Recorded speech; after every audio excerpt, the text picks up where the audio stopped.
I am so sorry. If you're watching this video, you have my condolences, because most likely you just got a bad haircut. Don't worry. In today's video, 3 immediate actions you can take to fix that bad haircut.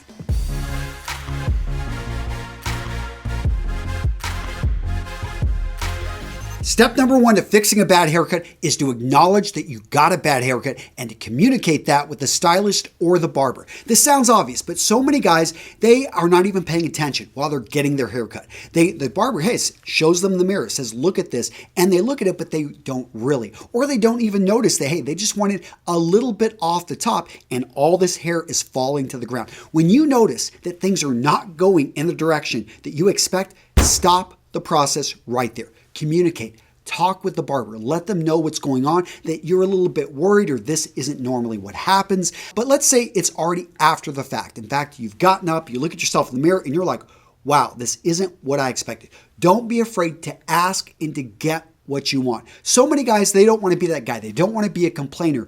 This is important because the barber or the stylist you're working with, they want you to be happy. And this is something that they can't read your mind. You've got to communicate with them. Also, don't be afraid to ask for a recut. And if you're going to get a recut, this is something, maybe you've already left the chair, you've even left the barbershop, you went home for an hour, you washed your hair and you realize this is not what I'm looking for. Okay, so let's ask, do you have a relationship with this barber? Do you still trust this stylist that you just worked with? If the answer is yes, then communicate, talk to them, maybe go to them for a recut. But I know a lot of people, I've had this happen to me. I'm traveling. I don't know this person, and this was the first time I cut with them, and it wasn't what I wanted. In this case, I'm going to start calling around, and what I'm looking for is to talk to somebody about getting a recut. And this takes me to point number 2. So if you're getting a recut, they can't add hair to your head.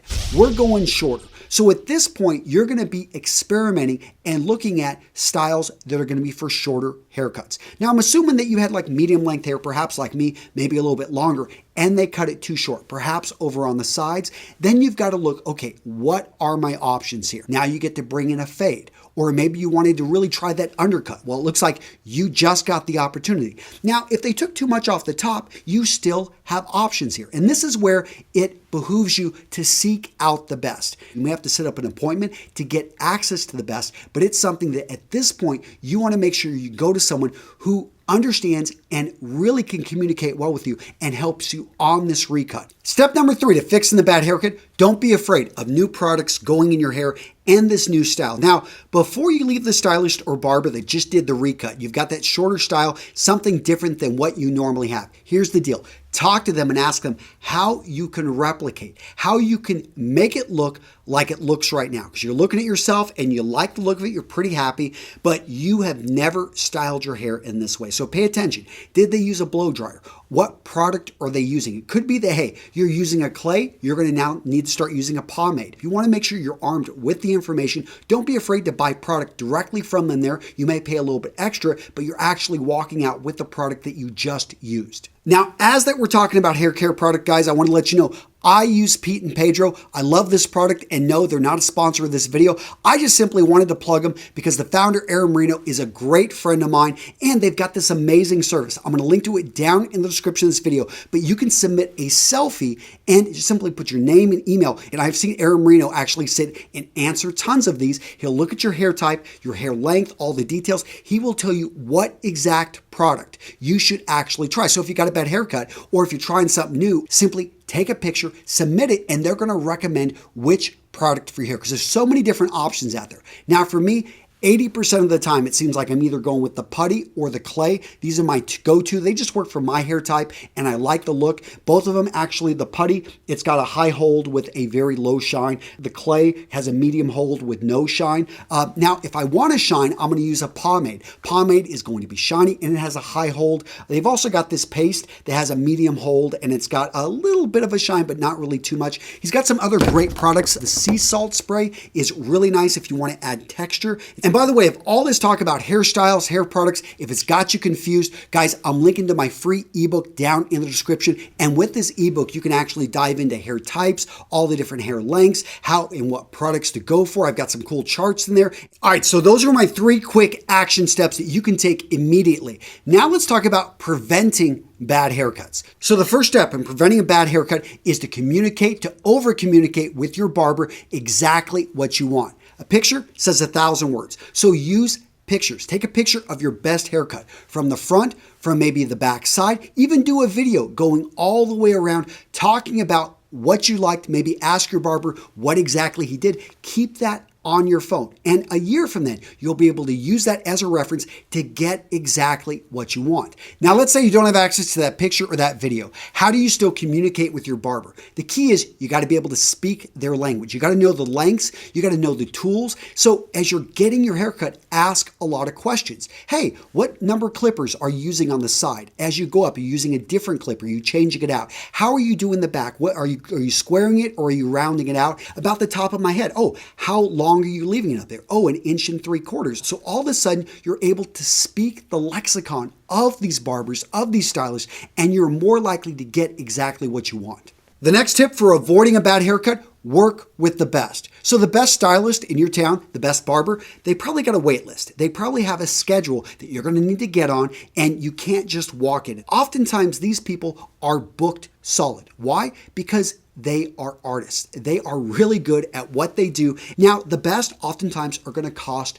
more, sometimes 2 to 3 times what you're used to paying. I would say give it a shot. And now let's talk about referrals. Yes, it's great if you know someone who has a great looking haircut and they rave about the experience, but most of us, we're going to go online. And when you look at the Yelp, the Google reviews, take it with a grain of salt because it isn't average. Did someone give them a 1-star review because they were late and they simply did not honor that appointment because, hey, you were 30 minutes late? So you've got to read into that and don't just look at the overall aggregate number. Now, this next tip for avoiding a bad haircut may sound obvious, but so many guys don't do this, and that is to schedule your haircuts and to shorten the time between it. Now, I know a lot of guys want to save money, and they'll go 6 weeks, 8 weeks, but hopefully at the most you're going 4 to 5 weeks. But if you have had a history of not getting exactly what you want, shorten the time period to 2 weeks. To 3 weeks. Yes, it's going to cost you a little bit more, but here's the deal, is that the barber could actually see where it was at before. Now, if you go in there, it's been 8 weeks, it's been 12 weeks. You're coming in looking like Shaggy Dog, and he's like, this is a transformation. When you go in every 2 weeks, it's more of just a trim, and it's much easier for them to get exactly what you want. And now the best advice I can give you on how to avoid a bad haircut is to be loyal to your stylist or your barber. Take the time to explore the different options in your town, but find someone that you connect with, someone that you communicate well with, and schedule times every month that you're showing up to get your haircut. So when you're going to be traveling abroad for 2 weeks, you were in there 5 days before you got your haircut, you are covered until you get back. You leave them a nice tip, you treat them with respect because it's a great profession and one that I love seeing come back, and there's so many great shops. Now, I want to hear from you guys down in the comments. What is your favorite barbershop, your favorite stylist in your town? Just give them a shout out down in the comments, and I'll have to probably go in and if you put their websites in, I got to manually approve through YouTube, but I'll have one of my assistants go in there and help do that even a month after this video has been out. And guys, go check out Pete and Pedro. I'm linking to them down in the description. Aaron's got that awesome service. Send Aaron a picture of yourself. Maybe have a crazy smile. I don't know. It's funny seeing these things coming because I've hung out with Aaron and I've seen him go through, answer these emails, give people actually a quick little consultation. It's pretty much the only way you can get a hair consultation from Aaron Marino is actually through this secret service. Again, I'm linking to him down in the description. The putty is definitely one of my go-tos, and the clay I'm wearing right now. So great product, great company, proud to support them. Go check them out. I'll be linking to them down in the description. And that's it, guys. Take care. I'll see you in the next video.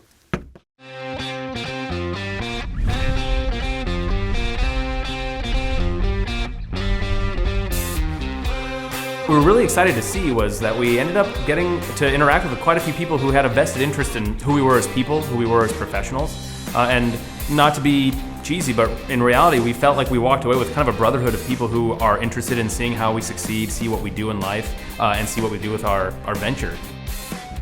I think anytime you have an opportunity to be around other positive folks who are striving to better themselves in whatever way it is, that just encourages you to step out and make positive changes yourself.